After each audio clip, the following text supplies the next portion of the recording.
Good evening. Welcome everybody here. Just a few technical remarks. The event is hybrid, and this is trouble of its own kind at the moment. It's a trouble here in Berlin because some of the people are lost in a manifestation taking place outside. So we have some latecomers. But outside there, I see we have a couple of people outside from our friends and colleagues in other places. Welcome everybody.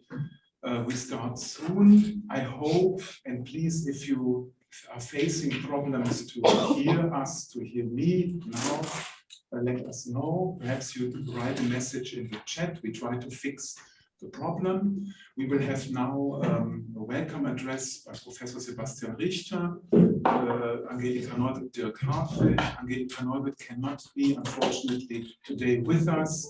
There will be a small address pronounced by Dirk Hartwig. I will introduce our speaker, Alba Fedeli, and then we are looking forward finally to have Alba's talk. Concerning questions and answers, please keep them, do not write them in the chat. We try to have a Q&A round after the event, and we will give you time for your brief question. This having said, I think we should start. I would like to ask Professor Richter for his opening address.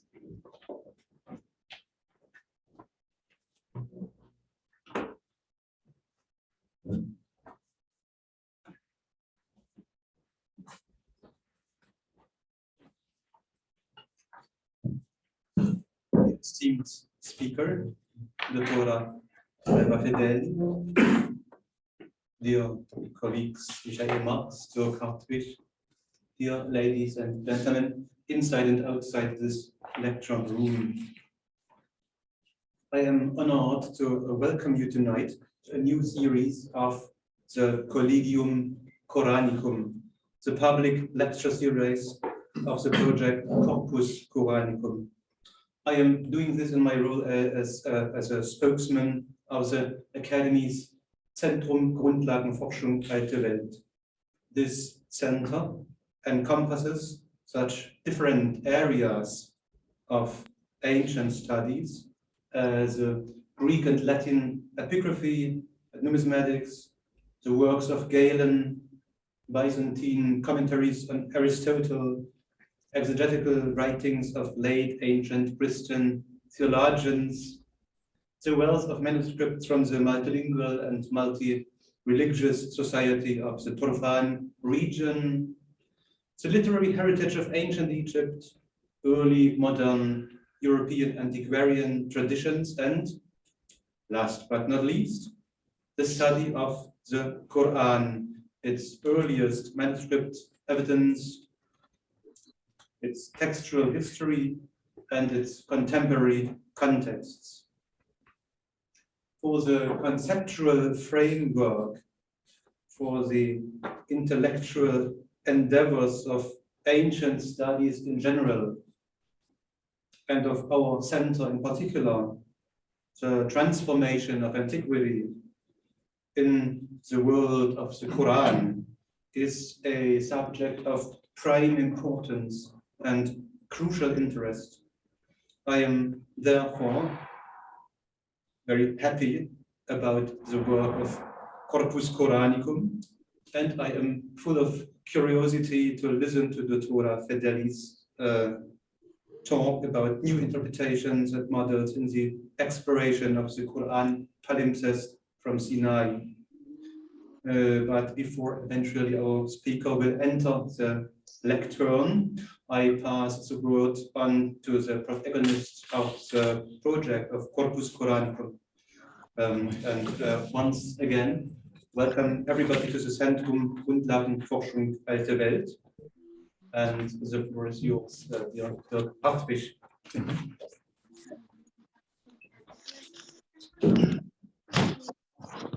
Dear Professor Richter, dear guests and friends of the Corpus Qur'ānicum project, my name is Dirk Hartwig, and within the Corpus Qur'ānicum, I am responsible for the commentary section. for the commentary section, which creates a chronological commentary progressing from surah to surah using methods of literary studies. It is my honor and personal pleasure to welcome you all today on behalf of Professor Angelika Neuwirth.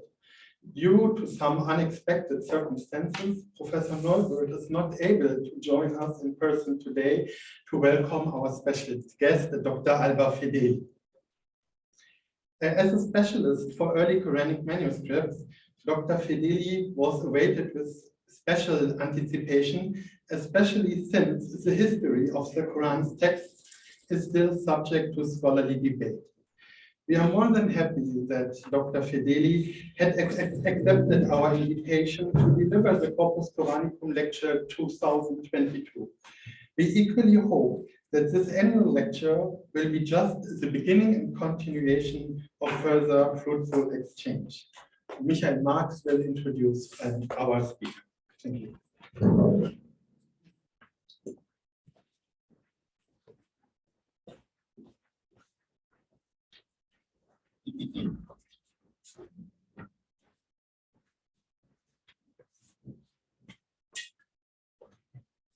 Good evening.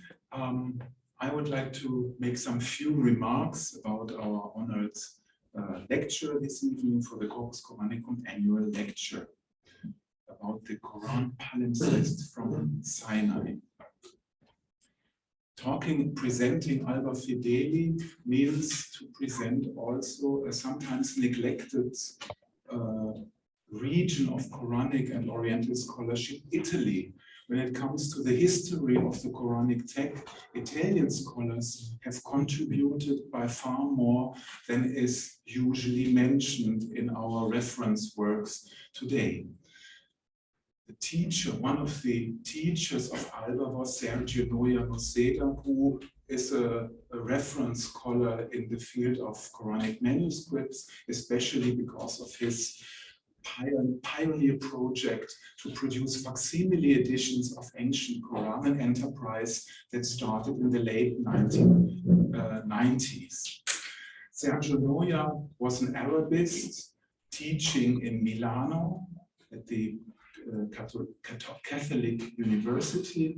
He was, as he used to say, Arabista per caso, an Arabist by accident. And it might be remarkable to have three phases of his personality. He was a professor at Università Cattolica of Arabic Studies. At the same time, he was general director of Philips Italia, which is a remarkable combination. You see the logo of the company, and I guess also our guests from outside have Philips in their respective country. Our Dutch guests are particularly amused by this. And thirdly, and this is particularly important for our context here, Fondazione Fermi Noia Noceda, located in the north of Italy at the lake Maggiore? Maggiore, Lago Maggiore, yes. I don't know how to call the name in English, Lago Maggiore, where Sergio Noia has set up a center of study of the Quran. Alba Fedeli has begun to study classical philology and Semitic languages at the University of Milan in the 1990s. She entered in the classes of Sergio Noia, and usually, as she told me, classes were taking place at the lake of the foundation, a beautiful venue, of course. Alba became director of the Fondazione Fermi Noia Noceda that had the task to publish ancient Quranic manuscripts. She received her PhD from the University of Birmingham, and we will learn about her scholarship done in this context. Currently, since 2020, she is in a project called Inter that studies the, so to say, different dimensions of sacred traditions, and in particular the respective relationships between strands of transmission. The edition of Quranic manuscripts is of particular interest here. The enterprise was launched by Sergio Noll and François Desroches. You see here the bibliographic references of first two facsimile volumes, more than A3 formats. Desroches was involved, François Desroches was involved in the enterprise, a pioneer figure for the paleography of Quranic scripts.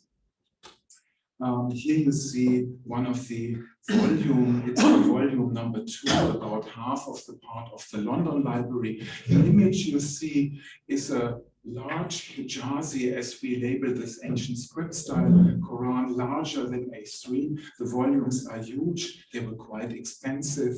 The price was €700, one copy. So as you can imagine, as somebody who is publishing a digital catalog, yeah, it's clear that the digital side has an advantage here. At the time, 20 years ago, this was not envisioned. Yeah? That means to publish books was the means of impression. Sergio Noll, Alba's teacher, passed away too early in 2008, and I just would like to point to you a small movie that was realized still during his lifetime in 2007 by Professor Efim Tolevich-Rezvan from St. Petersburg. Tom Milo has also set up together with Rezvan a small memorial clip that you find in the internet as well. To talk about Italian contribution to the field, we should not forget Giorgio Levi della Vida and his small catalog of the Vatican fragments. Giorgio Levi Excitement that we look forward to listening to Dr. Perwo's work and his account of his past and present work in an area of research that I think is of unusually broad interest, namely human. So Sergio Noll became definitely also influenced or was aware of this tradition. Here you see actually one in the background behind the book cover. We have meanwhile gone through the fragments. Most of them are online in the catalog. Michele Amari, another Italian reference scholar here, in his unfinished and, so to say, work of the catalog of Quranic manuscripts of the Bibliothèque Royale in the middle of the 19th century. His notes were used in the catalog of who has Alba help me, who has anyhow the scholar in the 19th century who set up the catalog has used Amari's notes. Amari had to leave France earlier than scheduled due to political developments in Italy in the second half of the 19th century. Amari is important because he connected ancient script style, like what you see here from the manuscript Arabic 3 to A, with the description in Ibn Nadim's Fihrist. And last but not least, Francesco Gabrieli, a scholar to whom Sergio Noll had contacts. Now, the foundation launched this important enterprise in the very small, it's not a town even, it's a small village. Even that might be an exaggeration, at the lake. And Alba received, I think, a lot of training here and continued. And Sana'a was a place where Alba had worked. You are aware that Sana'a is an important collection of manuscripts. What you see here on the screen is the big famous Geniza, the storeroom of ancient manuscript where these parchments have been stored for 1,000 and more years.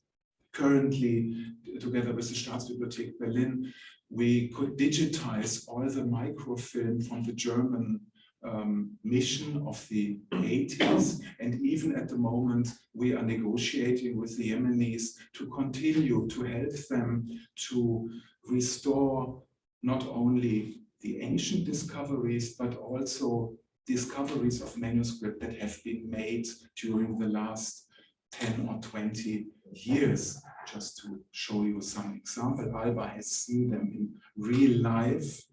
The Sinai manuscripts have created a kind of mythology around them because for a long time they had not been accessible, as you all know. So you find bestsellers and dramatic press coverage about the content, a kind of Da Vinci Code combined with Indiana Jones. Today, 3 manuscripts are accessible, and they were studied and selected by Alba Fedeli when Christian Robin, together with Sergio Noyano-Seda, when they could convince the Yemenis for a digitization project in the context of the ANR project, L'Antiquité tardive à l'Islam. Alba also is connected to something that is of particular interest for our project, carbon dating. The Birmingham Qur'an has made it to the news a couple of years ago. It's a fairly early Qur'an. We have reason to believe that it's not the only one. Many Sinai Qur'ans, many Qur'ans also here in Berlin are from the 7th century. This has not been taken properly into account until now. Alba, when she left Italy, spent some years in Birmingham, and also what we see today is connected to her stay.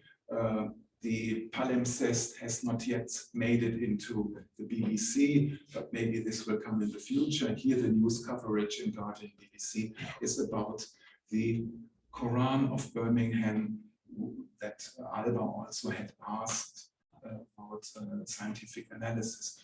Her talk today mirrors her studies for her dissertation, the Palimpsest, and looking to her achievements and scholarship digitally. I also want to say that there is a digital access to this important manuscript on Cambridge University Library, where you also can see the reconstruction of the initial layer online. If you just Google it, you will find it on the site of Cambridge University Library. So I stay here and I look forward to your talk. Thank you very much, dear Alba, for having accepted the invitation to give the annual lecture. We are looking forward. For those outside on the screen, again, welcome. Keep your questions for the Q&A round after the talk. And please, Alba, the floor is yours.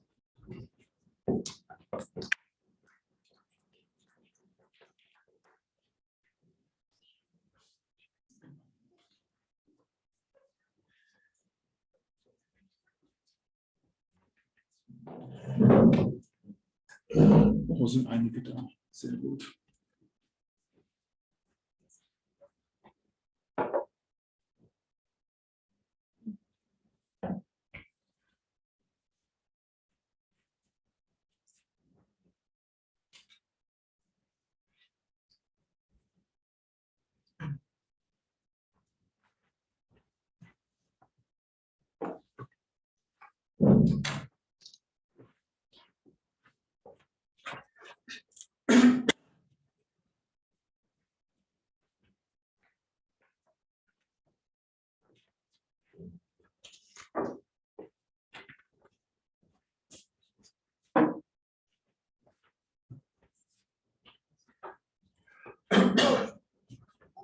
So, first of all, I would like to thank everybody who talked before me for introducing me.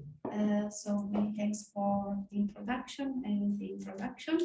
And it was also, I appreciated a lot also your reference to Sergio Noyano-Seda.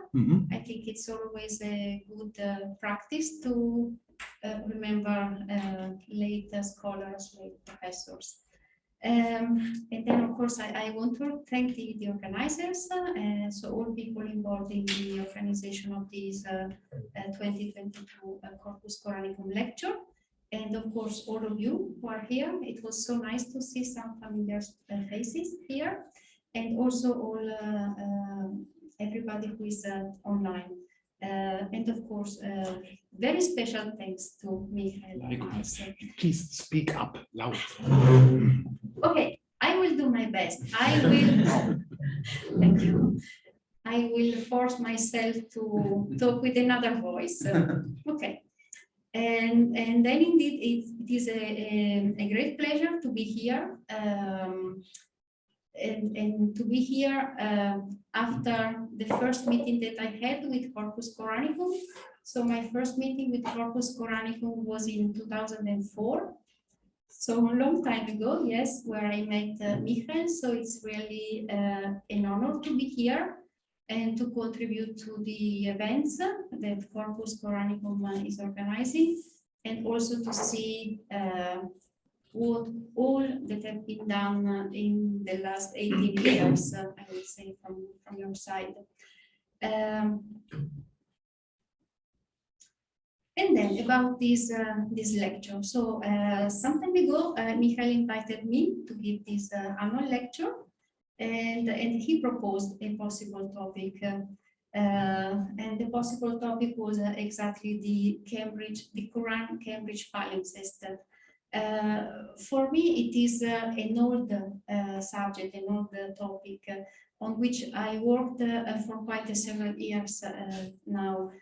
And so I already published, I think in several publications, almost everything I had to say about my interpretation.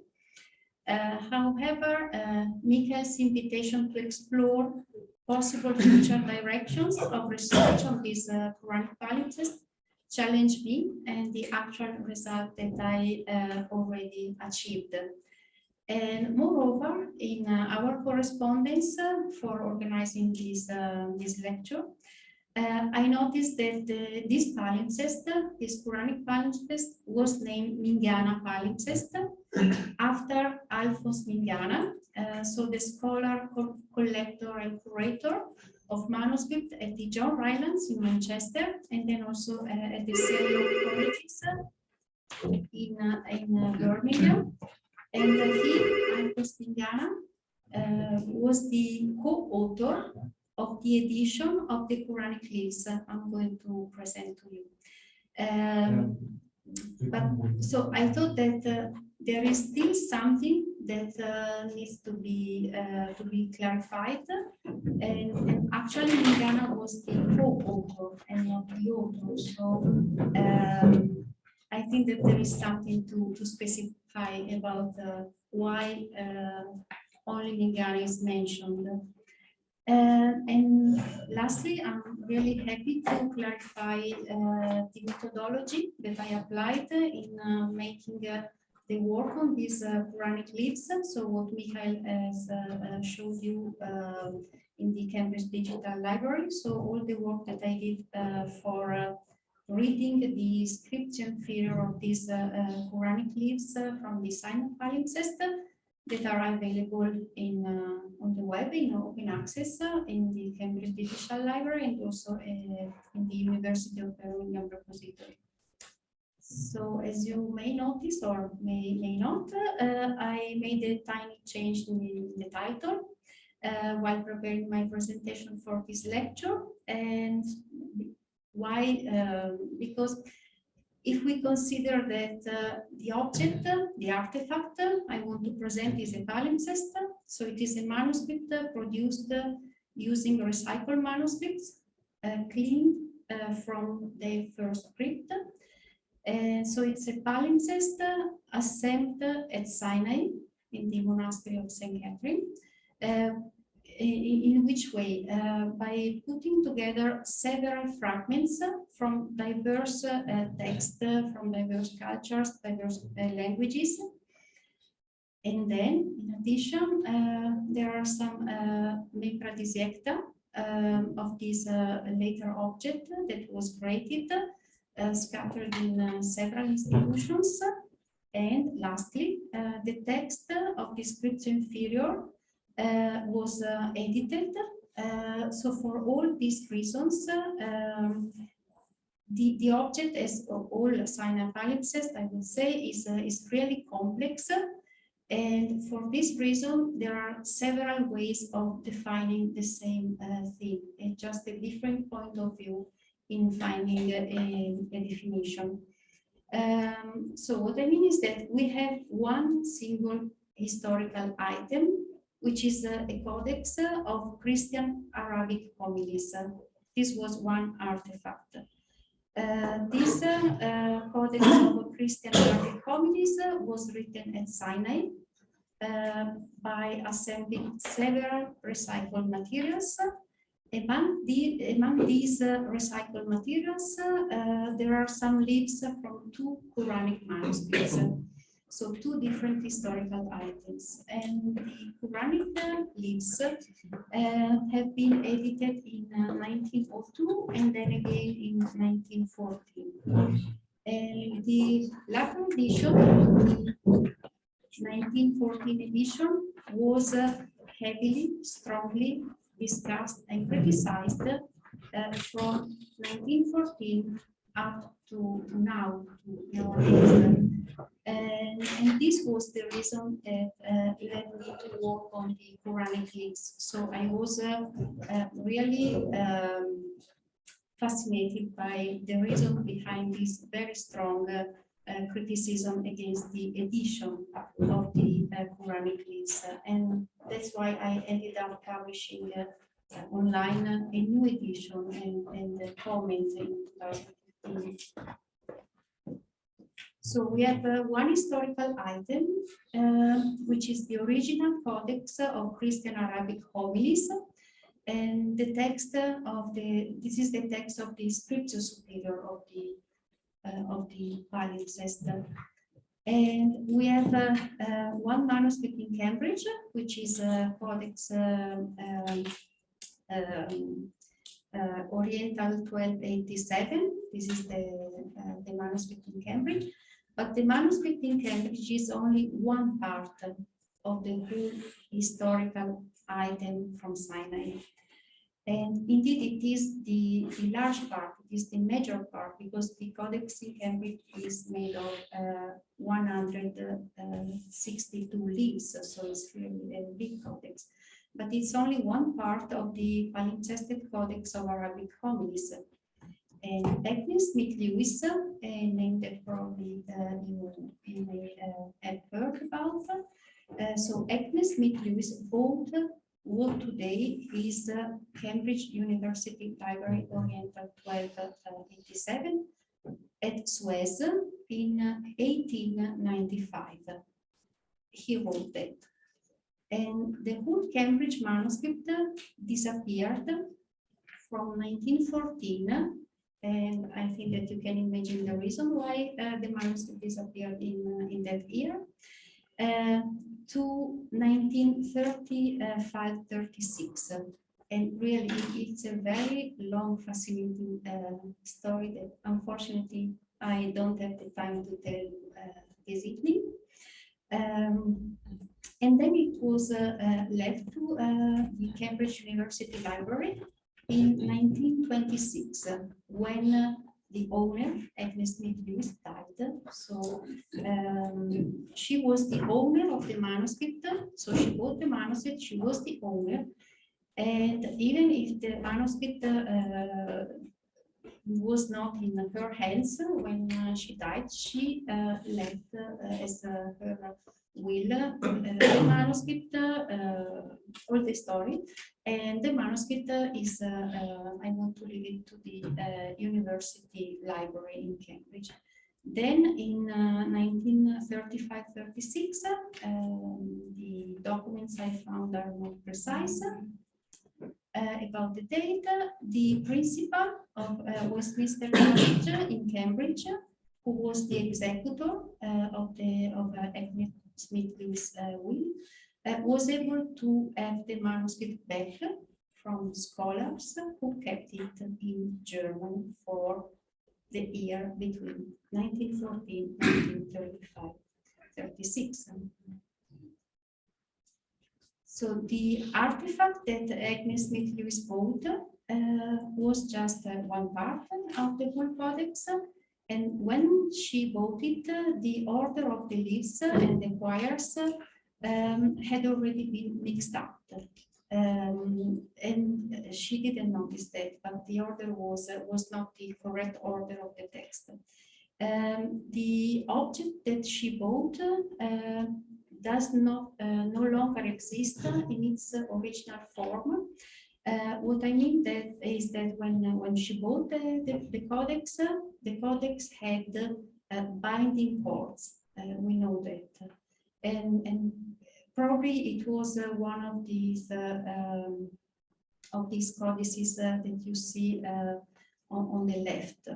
It's a picture from Agnes Smith Lewis with several codices.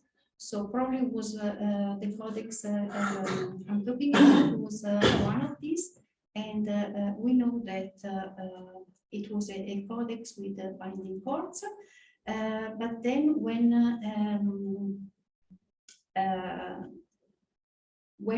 Agnes Smith Lewis had the codex, we know that between 1902 and 1914, she decided to disassemble the manuscript, cutting the binding cords, and she asked to make a new book that you can see here in the middle. So a new book made of flat leaves from the manuscript with this frame in cardboard. And if you notice in the picture the undulation of the cardboard, you can imagine that then recently the library decided to remove the parchment leaves from the frame of the cardboard. In correspondence, when I planned the digitization project of this palimpsest, so the library decided to remove these frame cardboards because they were putting the parchment in a physical condition which was not the natural condition for the parchment. So now the original codex, both at Suez, consists of flat leaves, as you can see at your right. So Agnes Smith Lewis disassembled the codex because she was interested to decipher the scripts inferior of the leaves, the topics, and so she wanted to read the scripts inferior of the leaves, and the best way for her was just to remove the binding cords and to be able to read in a rather easier way the text. So once again, the Cambridge Codex is just one part, because the original codex, the original artifact, included also other scattered leaves. And up to now, I've traced some fragments from Birmingham University Library. We have 3 fragments there. And also from the library of Boyron. We have 2 fragments there of the original codex of homilies.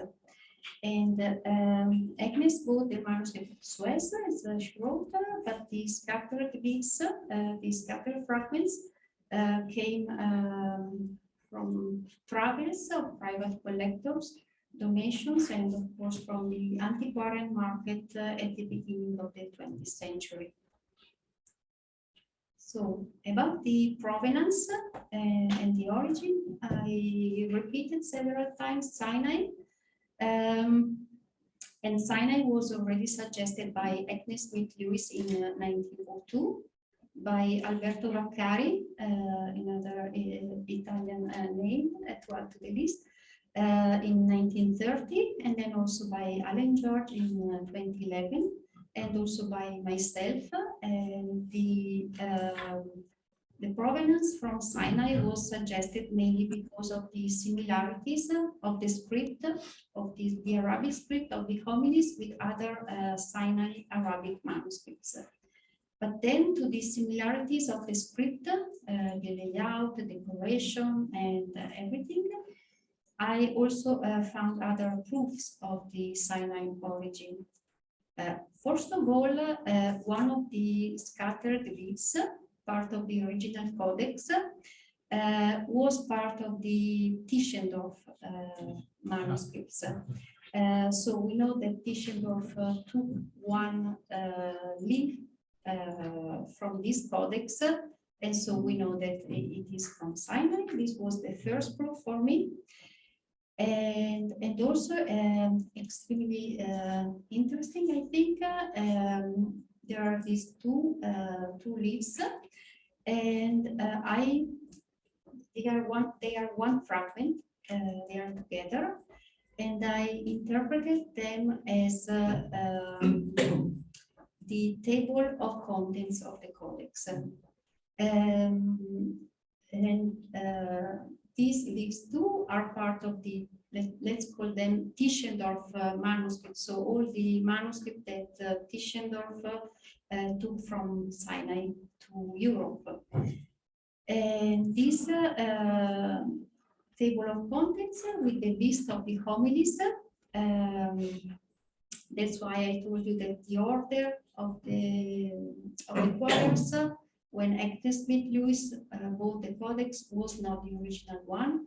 The order was mixed up simply because the first leaf was used for keeping together all the others, and then everything changed.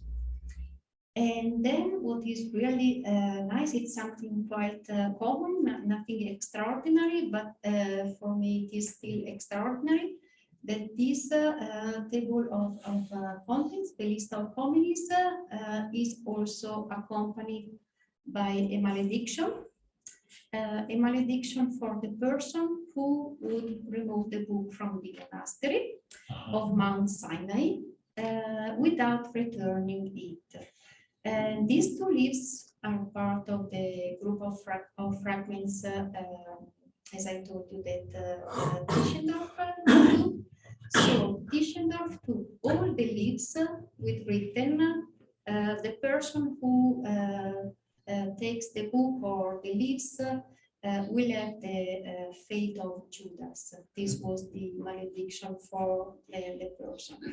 And they are very, very interesting because, as I told you, this part, so this statement, this malediction, this stating the property of the monastery are to be placed in the context of the encounter of non-Muslim people with Islam that happened not only in the Sinai area, but across the whole Mediterranean. And then we have the consequences of stating property rights, of course. So what about the, oh, I'm sorry, there is some overlapping in the, but okay, nevertheless, you will get it. So what about the scription figure? So Christian homilies in Arabic for the codex, and then several manuscripts that have been reused by cancelling their original script for writing these homilies. So after she bought it, Agnes Smith Lewis discovered that the manuscript was a palimpsest, and here in this picture you can see her, Agnes Smith Lewis, applying a chemical compound for enhancing the legibility of the first original layer of the manuscripts. And we are at the end of the 19th century. So we do not know what the palimpsests on her desk are. And the composite recycled materials that have been used for the original historical item, which means Cambridge plus the scattered fragments, are the Syriac text of the Proto-Evangelium Jacobi of the Infancy Gospel of James, the Transitus Mariae, dating from the latter half of the 5th or beginning of the 6th century. The Peshitta, so the Gospels of Matthew and John from the 5th, 6th century. A hymn, again in Syriac, from the 9th century. Then we have one leaf with the Greek text of Genesis from 7th, 8th century.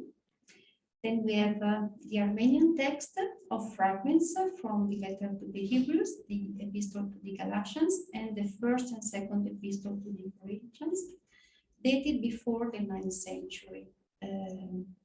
And then we also have a Christian Arabic text, which is written in a script which is very similar to the Scriptio Superior. Yeah, so you have a Christian Arabic text, very, very close to the moment in which it has been reused for writing Christian Arabic homilies from the 19th century. And then there is also, there are some few, I think 3, Muslim documentary materials, again from the 9th century. So among all these recycled materials, there are some Quranic leaves. There are 16 small Quranic leaves and 7 larger Quranic leaves. Okay, so Quranic leaves as a palimpsest. This is my point of view about Quranic palimpsest in general. We know that Quranic palimpsest and Quranic palimpsest can mean Quran written on top of something else, or something else written on top of Quran, or Quran on top of Quran. So we know that they are quite a small number. They are a small number in comparison with other textual traditions. But there are some patterns in Quranic palimpsesting practices that can reveal interesting details. One pattern can be observed in the Sana Quranic palimpsest, so all the palimpsests that we know from the sacred deposit of the Great Mosque in Sana.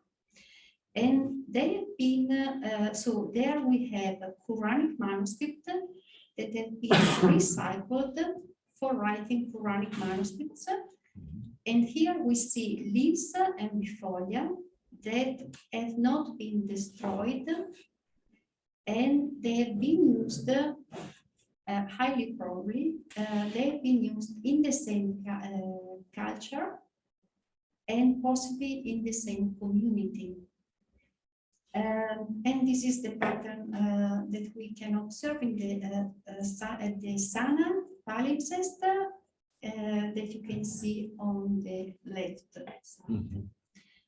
Then there is another pattern that we can observe in the Sinai and Damascus Quranic palimpsest, where we have leaves and bifolia structure and layout that have been completely destroyed,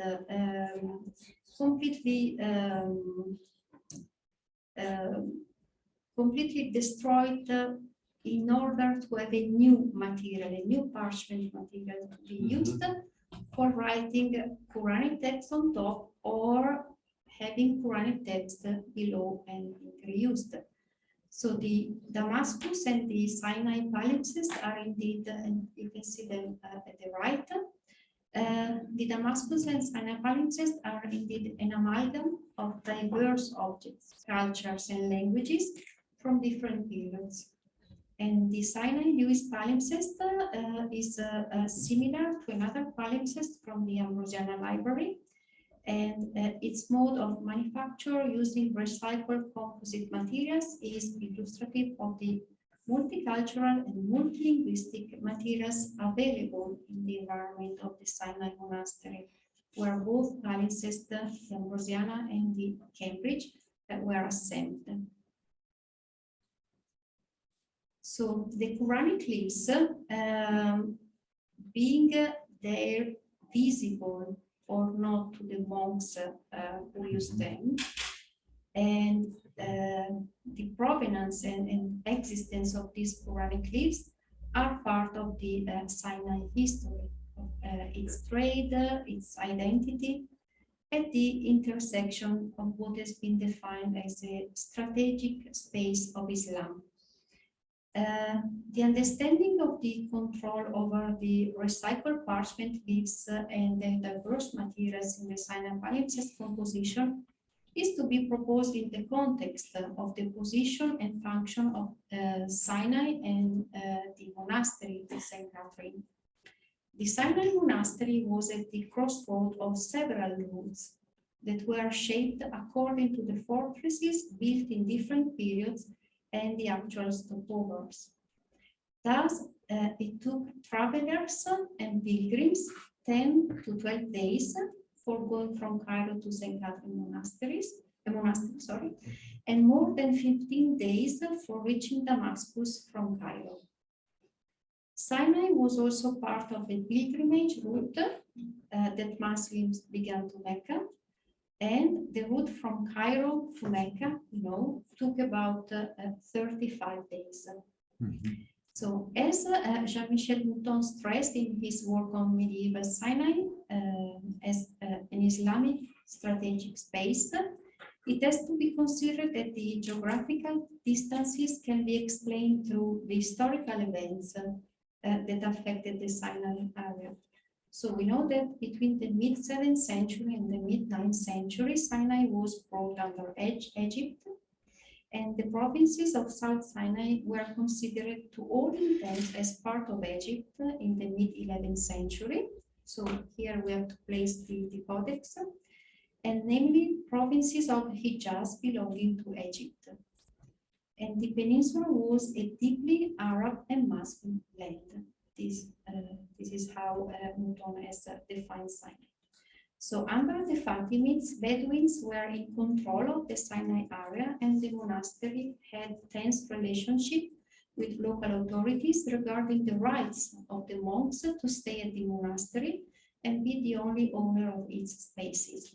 So it was exactly in this period that monks wrote their annotations on the monastery's books for stating the property of the books in a period in which the Sinai Peninsula had become, and I'm quoting, avant tout un terre profondément arabe et musulman. So among the diverse materials used for this codex of homilies rescripted in Sinai, there are 23 lists of a few continuous portions of text from two distinct Quranic manuscripts, respectively comprising 16 and 7 lists. And they've been used and adjusted to make the new small choirs of the Christian Codex. This is a model that I made of the original Codex, because as I told you, the Codex does no longer exist. So I made my model of the Codex, placing together all the leaves. And so here you can see I indicated with the green sign 4 choirs of the small codex of homilies made recycling leaves from one Quranic manuscript, the small leaves that I indicated in green. And then the red sign here includes 2 choirs of the codex of homilies made recycling leaves from another Quranic manuscript, the large leaves that I have indicated in red. So the leaves, the green leaves, so the small leaves, and the red leaves, the large leaves, they come from 2 distinct objects, not only because of the different script style, this was already noticed by Agnes Smith Lewis, but more significantly because of the different codicological features, and they are quite evident. So here I try to visualize the 2 different objects. So they are part of 2 distinct projects, as you can see. So The small Quranic leaves at your left have been simply turned and then folded in two for making the small Christian codex, while the large Quranic leaves at the right have been cut for adjusting their size to the format of the small codex of Arabic homilies.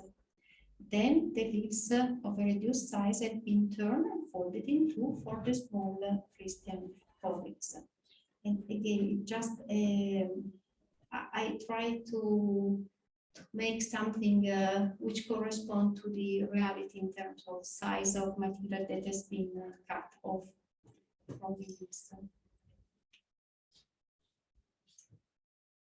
So part of two distinct objects, two distinct manuscripts, reused for making 6 small quires of the whole Codex of Homilies.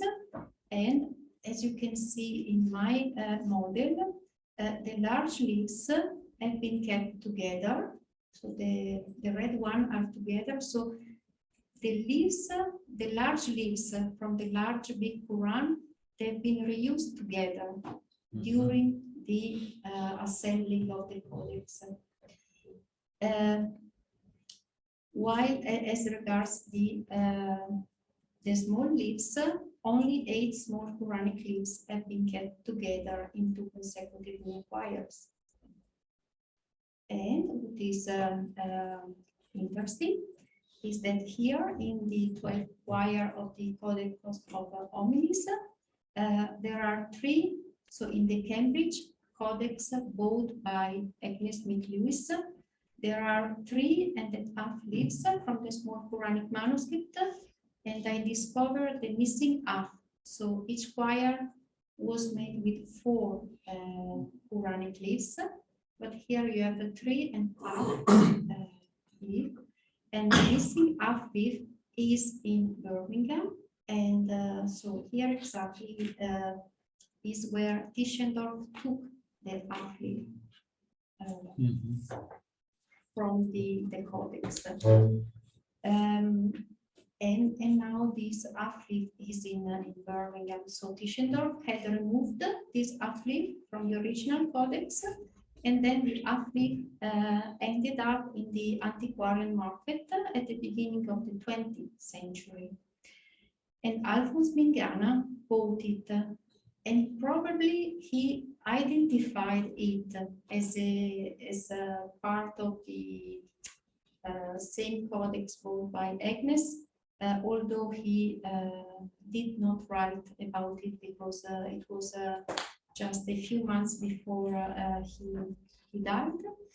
So this half leaf is in Birmingham, but it was hidden behind its entry in the catalog, because in the entry this half leaf description inferior was cataloged as a Christian text.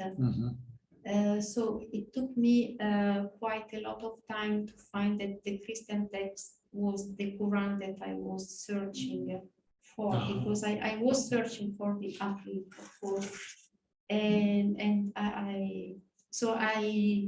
it was a very long research because it was difficult to find that it was exactly the fragment catalog as Christian text in its scripture inferior.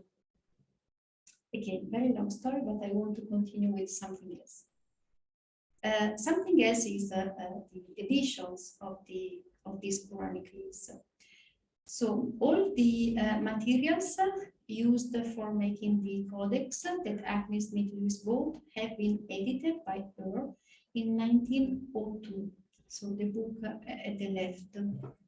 And the Quranic leaves have been edited again and almost completely in 1914 by Agnes Smith Lewis and Alphonse Mingana, the book that you see at the right.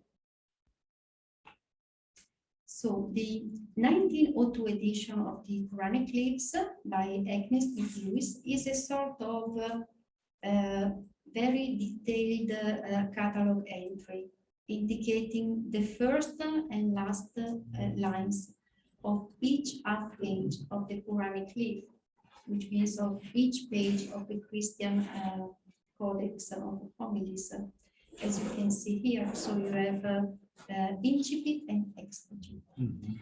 And the other text, so this is only for the Quranic leaves. So the other text, the prototype in Syriac, have been edited in its entirety. Then another thing to notice is that the Quranic text in this way, so first and last lines, has not been normalized. So the readings are indicated, as you can see in the red oval, are indicated with sikh. So for example, the word here is Shivahuhu, and is written with no alif in the manuscript, and so is indicated with a footnote stating sikh. So, as already mentioned, the Lewis Codex disappeared from 1914 when the First World War started, and in 1935-36. During this period, and also later, the 1914 edition completely replaced the original artifact, so nobody knew where the manuscript was. All the manuscript, including the Quranic leaves, and so the artifact became known as the Lewis Mingana or Mingana Lewis Palimpsest edition, referring to the Quranic leaves edition only. Or unfairly, very unfairly, it became known as the Mingana Palimpsest or the Mingana edition. So the question is, who edited the text? So we were talking today about editing and people involved in editing one text. So nowadays is quite a crucial issue with collaborative projects, but nevertheless it was an issue at the time, or at least we perceive it as such. So this is what Agnes Smith Lewis and Alphonse Mingana wrote in the 1914 edition. So here is Agnes Smith Lewis in her preface to the text. And she wrote, as Dr. Mingana's transcription has been made in our house, of course because the manuscript was in her house, each variant, as he found it, was verified at once by me, and most of them also by my sister, Dr. Margaret Gibson. Not till we were both satisfied did it go into his transcript. And then something else, and then the text of the Quran with which we have collated that of our fragments are those of the manuscript number so and so. So she's referring to the manuscript that they used, and also to the printed text of Staatsbibliothek. Our thanks are due to my dear sister, Dr. Margaret Gibson, for her help in revising proofs, and to the printers of the University Press for their careful and accurate work. And here is what, in the same book, in the introduction, what Alphonse Mingana wrote. Dr. Agnes Lewis, the discoverer of the Sinaitic Syriac version and of other valuable doctrines, has honored me with the task of deciphering an Arabic palimpsest, which is in her own possession, and a good description of which has been given by herself in the preface to this book. So here, Mingana is not recognizing the publication of 1902, so 12 years before. He's just referring to the good description in the 1914 edition. And then Mingana continues. What seems to enhance the value of these scraps of vellum is that when we compare the text that they exhibit with the established textus receptus of the Quran as known today, we find some interesting various readings and some omissions which, as stated above, will astonish more than one scholar. Every variant found in the preceding pages has been verified with a magnifying glass and sometimes by means of a fresh touch with the reagent by the learned ladies, Mrs. Lewis and Mrs. Thompson. So this is what he wrote. And then in his correspondence, Alphonse Mingana refers often to this edition, the Cambridge edition of 1914, as his own work by using the singular person. So in the letters we find often my edition, I have edited the text, and so on. And in this 1914 edition, as well as in following works, it is not clear which was the respective contribution of each scholar. If we think that, if we think that in the Arabic part of the edition, every 4 leaves of the edition, there is a capital letter M that possibly means Mingana, but I'm inclined to think that it means Margaret, so the sister, because it makes more sense, because then there is one leaf which has other initials, and the initials are ASL, so Agnes Smith Lewis. And so they use the name, but then she cannot use only A for Agnes, because otherwise it could be confused with Alphonse. So they used A as L for Agnes and M for Margaret. And this corresponds with what they told. So Margaret, the sister, and Agnes Smith Lewis, they checked everything.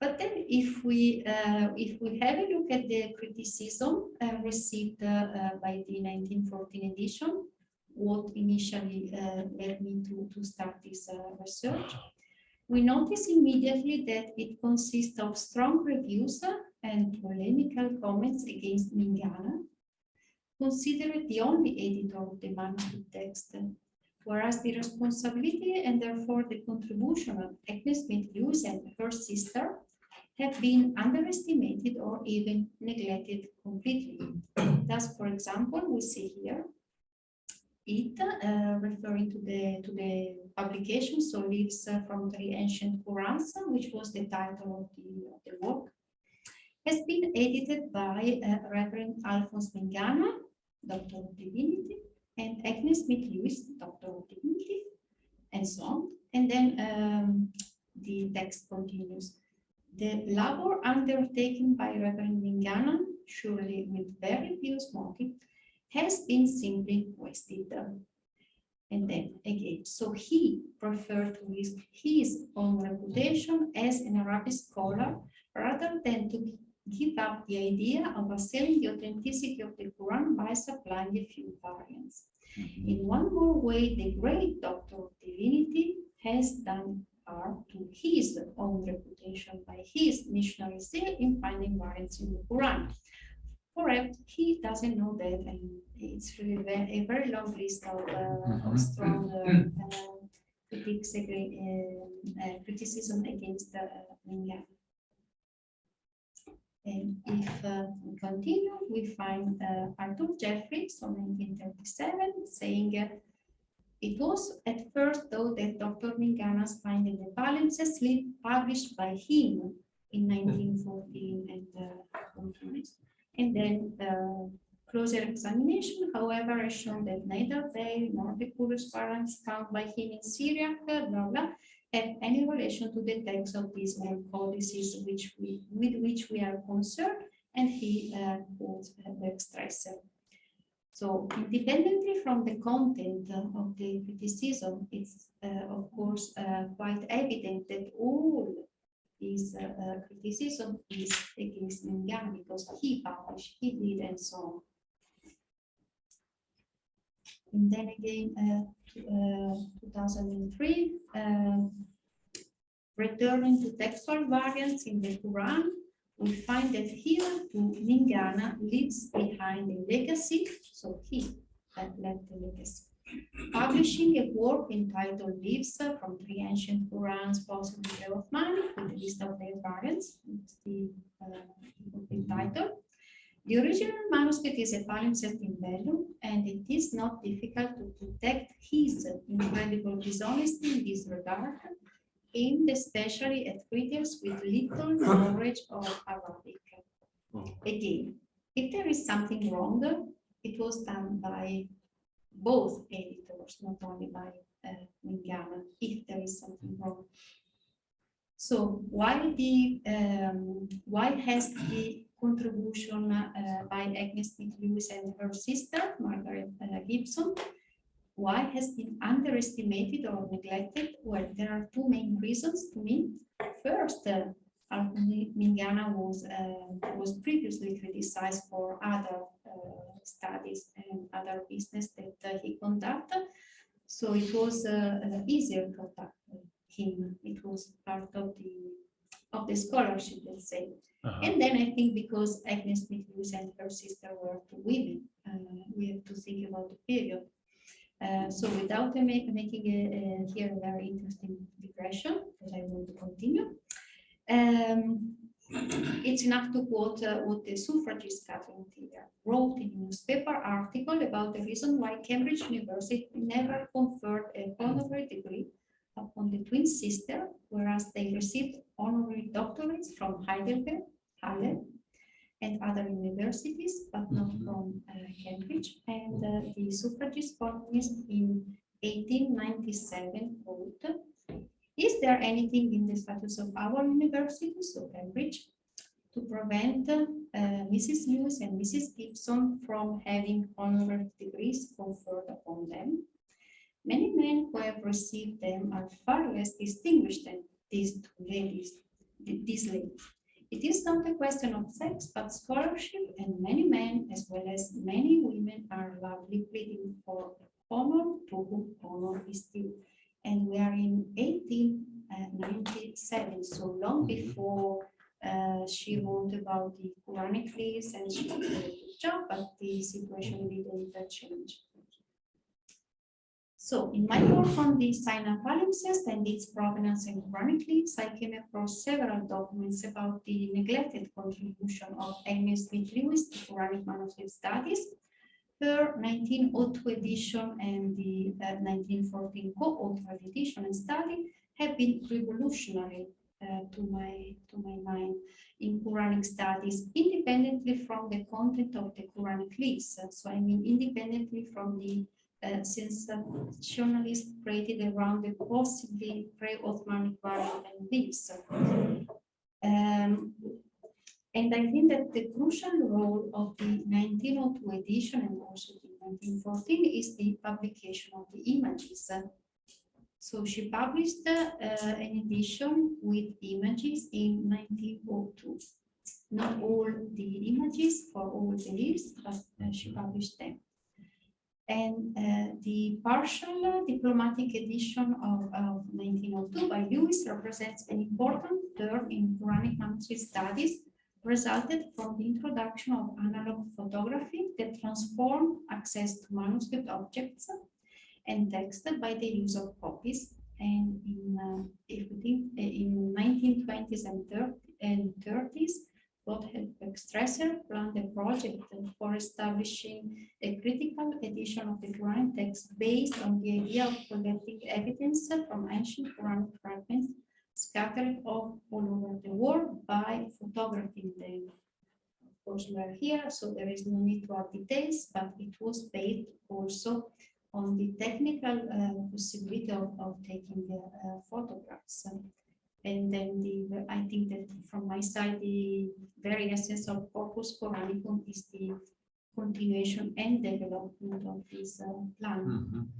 And then in the 90s, Sergio Mayanuzeta and François Deloche, as Michael already told, wanted to publish facsimile editions of Quranic manuscripts in the 90s. So nowadays can seem something out of date, of course, because, but in the 90s, to have facsimile edition of Quranic manuscript was something important. And of course, if we think in recent years, the ongoing digitization of manuscripts made available on websites by libraries or institutions. So I placed two random examples, so Tübingen, and then the access given by through the work of Corpus Qur'anicum. So that they have completely changed the reception of Quranic artifacts by scholars and the public. So digital images have been interpreted as a remediation of the manuscripts, applying the point of view of media history and studies of digital and visual media.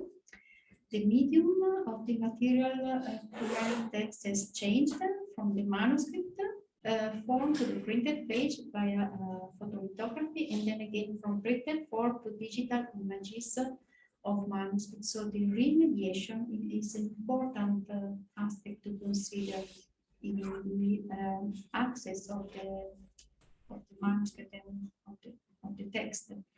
So the new medium and the new digitization will influence, is influencing and will influence the reception by scholars and their way of reading, editing, and using the text. So in the 1914 edition, Agnes Smith Lewis wanted as well to publish a few images of the Quranic palimpsest clips.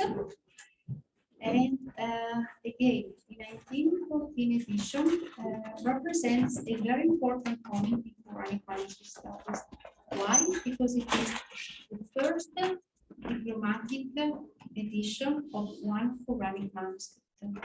Indeed, we know that scholars in the Muslim culture and in the European context, they already work on Quranic manuscripts. They already edited Quranic manuscripts before 1914, indeed, but only for mainly for collecting the manuscript text or for producing editions of the Quran. That's if we think about Hinkelmann, his edition of the Quran published in Hamburg, 1694. The title explicitly says that it is the work of editing several manuscripts that he had in his personal library. So the title is Al-Quranus, Civilex Islamitica Muhammadis, Filia Palimpsest ad optimorum codicum fidem editam, ex Museo Abraham Hinkelmann. So it was an edition of the manuscripts, and the result is what he published. So, although Quranic manuscripts have been used by European scholars or by Muslim scholars, the co-authored edition by Agnes Smith Lewis and Alphonse Mingana represent the first diplomatic edition of one manuscript, and it was accompanied by a reference text. I'm sorry, I didn't choose the right example because here you have the image, so you don't have the transcription and the reference text, because then this became quite a successful format that became established in scholarship. So Corpus Qur'anicum is using the same, so you have the reference and the transcription and the image. And so I think that independently from the content, the variety that you can find, the way in which you can discuss them, it's important the model that they presented. So, what are the possible future directions of research in the study of these Quranic leaves from the Sinai Palimpsest? Because this was what Michael wanted from me, and this is the reason why I accepted the invitation. Apart from specifying the role of Agnes Smith Lewis, so it's not the Mingana Palimpsest. If you want to use a personal name because of the edition, is Mingana Lewis Palimpsest. So even in this case, if you say Mingana Lewis Palimpsest, just a portion of the entire object, and so it's the only way is to call it the Sinai Palimpsest, and then you can specify. So possible future direction of research. As I told you, I've been working on the whole palimpsest, tracing its exacta membra, and tracing its provenance from Sinai. And I produced a digital edition of its Qur'anic lists, which is available online in the Cambridge Digital Library and also in the repository of Birmingham University. And the Cambridge Digital Library displays 3 stages of the palimpsestic process of the Cambridge manuscript that you can see here. So, firstly, the actual leaf as it is now on the left. So this is what we have on the left. Secondly, the still visible remnants of the underwriting in the middle. And lastly, the hypothetical retracement of the underwriting. So the visible remnants and covered section on the right. Of course, the second and third stages, so middle and right, are the result of my interpretation, which is then encoded in the digital edition of its text. The image on the right is an abstraction, a visualization of my reading. And the result here proposed is what I call hypothetical retracement of the underwriting of the palimpsest.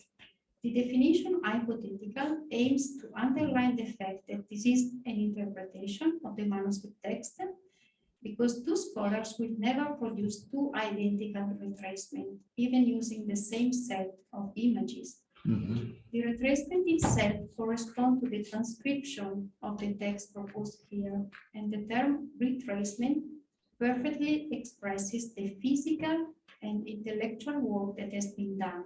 So the repeated act of tracing and retracing the upper writing and the underwriting of the leaves using a tablet and technology. So I rewritten the same text.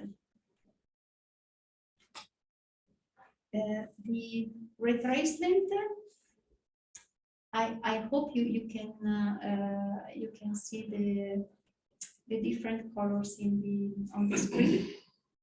So the retracement keeps the original colors, brown for the still visible remnants, because the ink is brown, that have been enhanced as far as the UV images show, and then the black ink for the section of the upper writing that cover the underwriting, so that the users of the online images can be always aware of the physical object without relying on its abstract ideal dimension divorced from the manuscript. And here I reconnect to the 1914 edition. It would be improper and dangerous to use my visualization for reading the manuscript text. It would be dangerous as it was a disaster to replace the newest palimpsest with the 1914 edition because the object disappeared, because the divorce from the object and its physicality has influenced the criticism of the edition published by Agnes Smith Lewis and Alphonse Mingana in 1914. Some of the variants that Agnes Smith Lewis and Alphonse Mingana found and discussed, some of these variants have been discussed by scholars in the last century, and some of them simply do not exist in the manuscript, as far as I was able to see. Because these variants read by Agnes Smith Lewis and Mingana, from what I saw, are the result of the noise of the palimpsest, and I mean the ink, the faded ink, spots, holes, and ink from one side penetrating through the parchment. And of course, I used the digital images done with UV lights. They used the original manuscript. So, but again, despite the impression of a mathematical perfect correspondence with the original artifacts given by the use of digital images and the retracement proposed here, the reading keeps its intrinsic nature of interpretation. For this reason, I produced an edition. You can read nothing. I mean, I can read nothing as well. It's just a screenshot. because unfortunately, exactly in these days, the edition on the Cambridge Digital Library has some technical problems, so it's not accessible. So I use this one. Anyhow, I produce an edition that makes explicit all the choices that I did in reading the scripts and clear at all the uncertainties of my reading by using appropriate tags and notes. I followed the syntax of TI, so the text encoding initiative, and trying to offer a possible model of the text that I embodied in a visual object. So the pages of the possible original manuscript of the Quranic text that have been transformed in the palimpsests of Christian homilies. So I mean in size, script style, layout, decoration, and so on. So I produced this hypothetical retracement of the text that correspond to my edition, and it should be read with the tags and notes that I added to my edition, because it is only a model. But in the end, I think that editing is to offer a model of the manuscript text that we have in front. So maybe one direction for future research would be to publish the edition of the Quranic Lips in a printed form, discussed that includes all possible editorial notes, conjectures, and uncertainties, rather than a simple transcription that corresponds to the hypothetical retracement, which is an abstract object. But more interestingly, I think that one direction could be the study and comprehension of the whole palimpsest, so the comprehension of the Quranic lips in connection with all the other texts that have been recycled for making the Codex of Christian homilies and the Quranic lips in connection with Sinai, in order to understand the relationship between the several parts that constitute a single object. So the Quranic lips here are not Quranic lips. They are part of the palimpsest. So they must be, this is my understanding, they must be understood with the other parts of the palimpsest. So I will conclude quoting Guglielmo Cavallo in his article L'immagine ritrovata in margine palimpsesti, so about the palimpsest, because he uses the concepts of Überleben and Nachleben. So the reuse of materials is not a pure surviving from destroyment, but it is a transformation of old in new. It's a transformation and not a destroyment. And so it is the sorry, I'm translating from times. So it is the placing an old object in a new cultural context.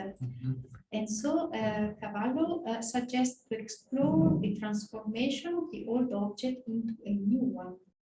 And I think that only studying the complete Sinai palimpsest as a single object and its new cultural context, it would be possible to understand the Quranic lips. But of course, this works for all Quranic palimpsests, so even the Sana palimpsest can be understood only placing together the two parts, because, and this is the image with which I go.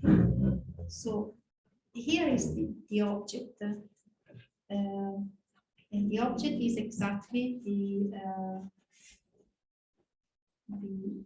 crossing between, in this case, in this the crossing between the Quranic text and the Christian homilies with all other parts. So I think that this should be the direction to work on the entire palimpsest. And with this, I conclude, and I thank you for your attention. Thank you.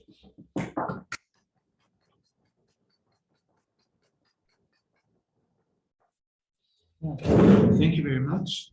Very insightful. Are there questions? Farhat, look who is in the audience. Maybe there are outside. I have, yeah, Tom, please. A quick question. There was criticism from Muslims in India, I understood, Were these aware of the Qur'ān, that the acknowledged variations of the text? Can you repeat the question in the micro if it's possible, or I can do so? I don't know, So because in I this don't. case, I do, then you will. Yes. Yeah. Okay. So the question is about the criticism from in 1915 Yes. in this review. So it was the entire issue was let's say 2/3 of the entire issue was dedicated to the criticism of the edition. So I just mentioned one article, but there were more articles about the edition. There is no mention of Qur'ān in 1950.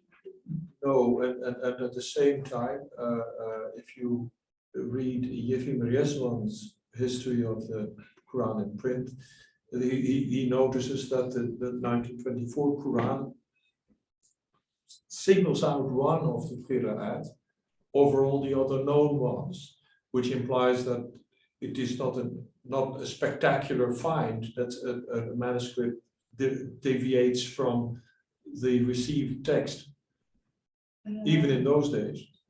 Yeah, indeed. But the issue was not the content of the manuscript. The issue was the incompetence of the editor. So they didn't discuss about the content. It was a personal attack. Yeah, and also it was again, it was a criticism of the edition and not of the manuscript. Thus, for example, there is a very, very nice example of one variant which is mentioned. So the variant is about the letter Shin and the letter Ha. And the criticism against Mingana was that Mingana was unable to read the letter Shin with the 3 diacritic above as Shin, and Mingana read the 3 diacritic above Shin as part of the letter, Ha. But of course, here the manuscript is missing because the manuscript has no diacritics. So it was really it was an abstract layer of discussion without looking at the very simple answers in the manuscript. This is my understanding. Other questions in the room? Thanks for this marvelous lecture. And my question is, the integral approach to palimpsests that you address in the end of your paper starts, of course, in a sense, with a question of how could people access? How did they get access to waste material? And in this particular part, there is this kind of, at least in my mind, interesting observation that the use of waste manuscripts is kind of across not just language but also religious denominations. And I'm wondering if you have some thoughts about the scenario that led to the access of ancient but not that ancient Quranic or I understand. pages by the monks or by the writers of the Christian Arabic. And, what's your thought about this? So I think that the main question is to understand why there were Quranic leaves and other leaves there together at the disposal of the monks. He was one. We know who was. So these different leaves were at the disposal of the monk. Then we know that possibly, so we don't know if the leaves went into the hands of the monks as clean material or as material to be cleaned and to be used. And if we assume that the monks received clean parchment leaves, we know that possibly, so they didn't see what was written, but then it's difficult to understand why the large leaves, the small leaves, they've been kept together. So even if they were, let's say, invisible text, they write as two different objects. So they were not mixed one leaf with the other. So you don't have one small, one large Quranic leaves, one Syriac one.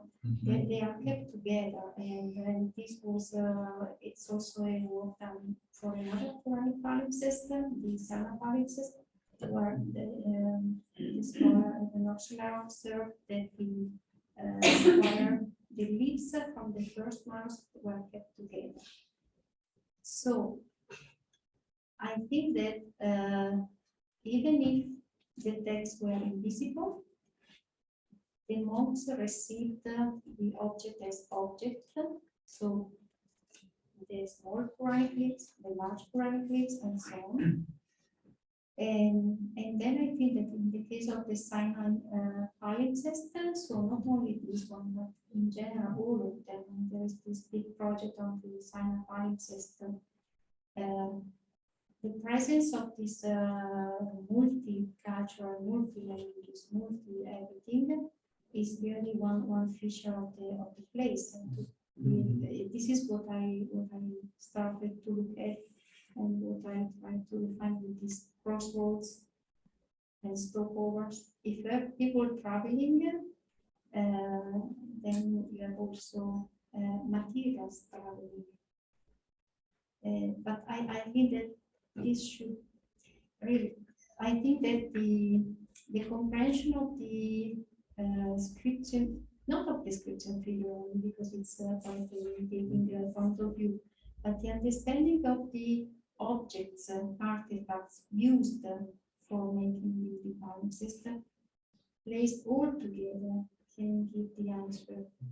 So I cannot answer alone to your question. But I think that Sinai was the place where people stopped from different places. So we know how many days it took from one place to the other.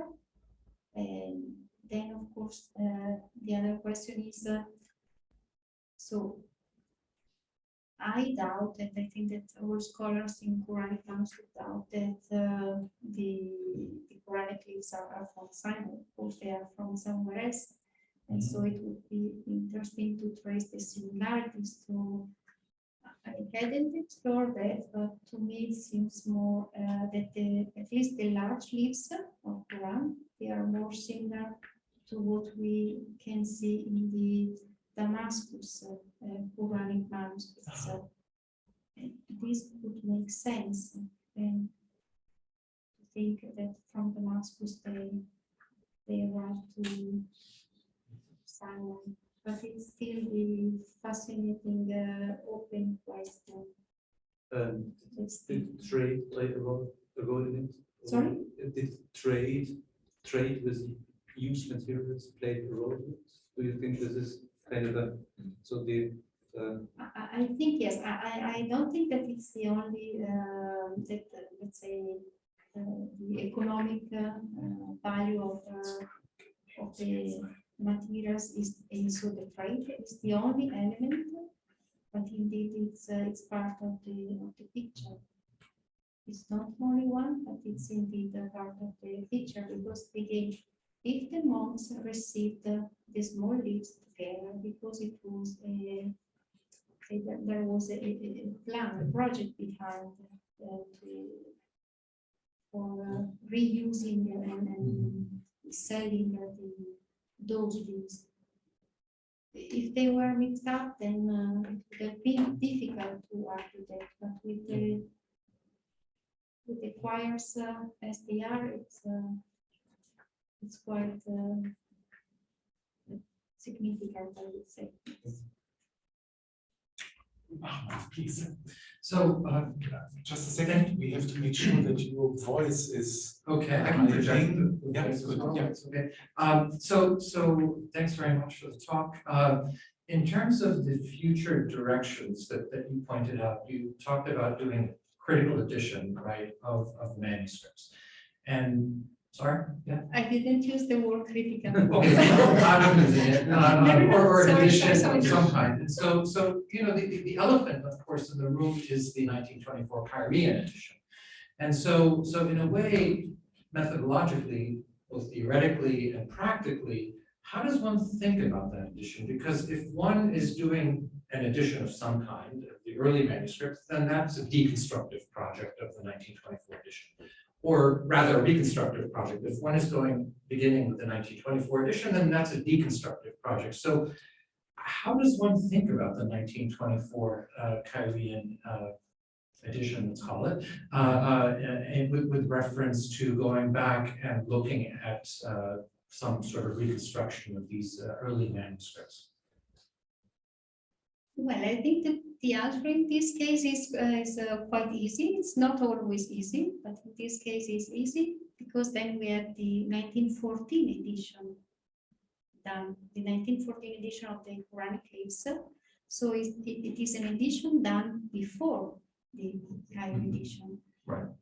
So what did they do at that time? So it's not a matter of using the Cairo edition or placing ourselves in comparison with the Cairo edition. It's just a matter of studying the manuscript text, and then to me the only way is to place the manuscript text in comparison with other manuscript text. And then you can use a reference text. So in the case of Agnes Smith Lewis and Alphonse Mingana, they even collated 4 manuscripts and the Flügel edition for having something that can be used as a reference. So I think that in this case, the answer is quite easy because we don't need necessarily to refer to the Cairo edition, so 1924. Because they did the job referring to Flügel and other manuscripts, but it's really telling the fact that they did one edition of the Quranic text.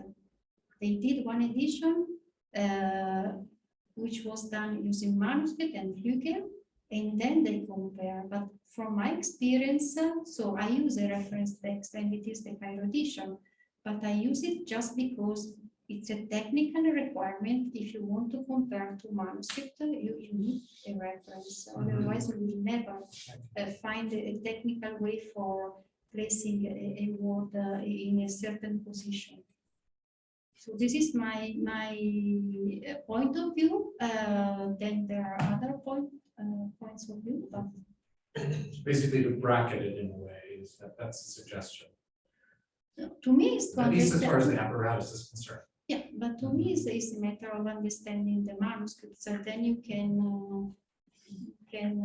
place the manuscripts as you like. And in fact, what they did in 1914 was to place the manuscript with something else that they had to write. Yeah, but it's sorry, I was too long. No. I have a question. If not, I have 2 short questions. Referring to your study, the used text to produce the title of the palimpsest, there is a date 900. Yeah, so they are not younger than 900. But what is the date? Your date estimate for the Qur'ans involved in the palimpsest? Okay, so Your date estimate. So the date of the homilies is I think yes, 9th century, I think 10th century. Anyhow. So for sure we know that all the texts used are before that period, and as I stressed before, there are texts very close to that period, and then there are texts older, far from that period. As regards the Quranic text, the Quranic leaves, I would say that the large, so that there are two different objects. One is the Quran with the large leaves, and they're just on the basis of the script, because it's very similar to others. I would say that it's the 7th century. 7th century. But I'm unable to be more precise. And And then the small ones, so the other Quran made of small leaves can be the end of the 7th, so it's has some features that are later, but later doesn't mean centuries later, just a little bit less. So it seems an evolution of some features of the script. So if we place it in the, I don't like to give these days, but just to give you an idea, here is the end of the 7th or the end of the 8th century. But some features are indeed very, very old, which is the reason why they were so interested in the object. Yeah. Second small question, why the Lewis sisters used a reagent and what kind of reagent they had used, as I understood, to read the palimpsest. Yeah? It's a chemical substance. Can you explain this? So I'm sorry that I didn't write down the name. Is she wrote it, so it's the there is some ammonium sulfurate. So I'm and why unable. was this used? What is the function of this chemical agent? Because it was something that this is what they wrote when they applied. So it was something used at the time when they applied with a brush. They applied it on the parchment, and just for a few moments. I mean, I don't remember exactly how long. The inferior was more Visible yeah. than, okay. In this sense, Okay, so it's basically what we do today when we use ultraviolet and infrared. Yeah. Then with nowadays we took the image in that moment, and it's the view is you can see. Have you used ultraviolet and infrared? Of course, for the palimpsest. For the Cambridge, yes, the Cambridge Library. When I proposed the digitization project, they did the imaging using the ultraviolet light and also the infrared. So the infrared in this case with this kind of object made the let's say the inferior completely invisible. But it was done with the purpose of then having exactly the superior in a very quick way, but then it didn't work out because of the problems in the perfect correspondence between different images. Because when you take one image, then it's quite difficult to take another image which is exactly the same.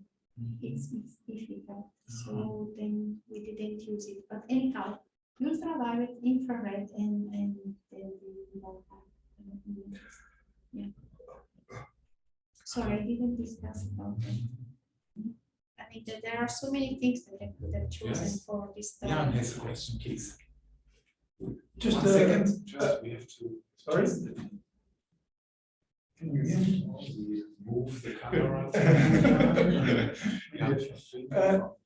Just for context, this is a palimpsest.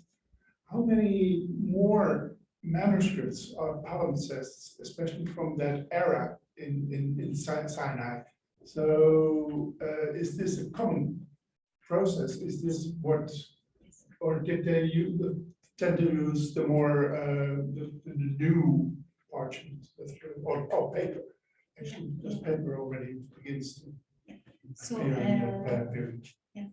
So again, the Quranic manuscripts, inferior or superior, they are quite rare. So we talk about less than 10 objects or 10 objects. Palimpsest. Qur'ānic palimpsest. No. No. I know. So they are very, very rare.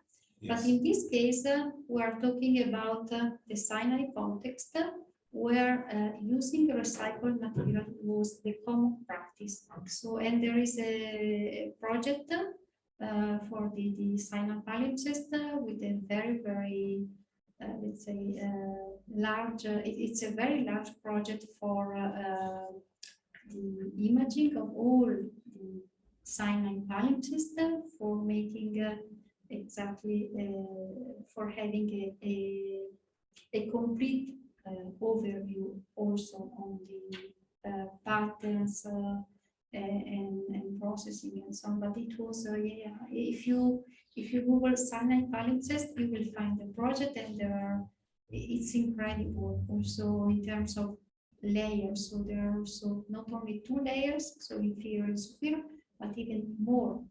So more than once the text was reused. And So the project. it's very, very common. So that's why it's in its context. And this is an ongoing project. Who is running this project at the moment?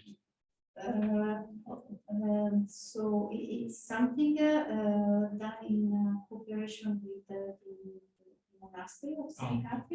Okay.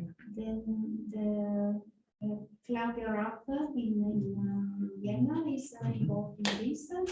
But then, I'm sorry, I don't remember exactly who is the... I have Ralf Bodenstein, who we are honored by his presence today, can comment on this. Okay, thank you. And that's how I understood your No, gesture. not on that. And then also... But you have a question. And then just to finish this, the imaging of all the Sinai palimpsest in this project is done by done by the great people who did a marvelous job on the Archimedes palimpsest. So even the imaging is a very, very well done job. I have a question, if I understood correctly. I mean, you showed a list of what various parts the Sinai palimpsest actually contained, and one of that was a Qur'an written onto a Qur'an palimpsest. Am I right? Is that something that happened a lot? That Qur'ans were erased and then written again with the same argument? This is one possible pattern. This is exactly what I observed in the Sinai palimpsest. So in Sinai, in this context where palimpsesting was very, very common, we have Quran in the inferior and Christian on top. Then Christian Arabic, or in both cases is Christian Arabic. So you have the Quran inferior and Christian Arabic on top. And this is one pattern. The same similar pattern from Damascus, and again we are in a multicultural environment. But then we have the pattern that you are referring to, which is a pattern that we observe in Sinai.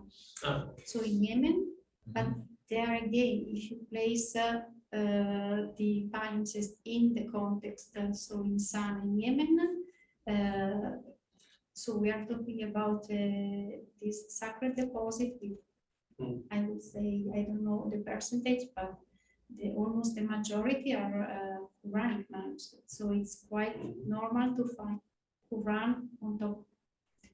So it's quite normal that they reuse the Quran for writing the Quran, because they had a Quran, so they reuse the Qurans. But it's a rare phenomenon in many cases. So it's the topic of this talk, but of course the impression must not be that Quranic palimpsests are solved. So we know about 2 cases from Sinai, Yemen. So 2 cases of Quran on top of Quran. And these are the only 2 cases that until now are known to us. But and it's so I stress this because first,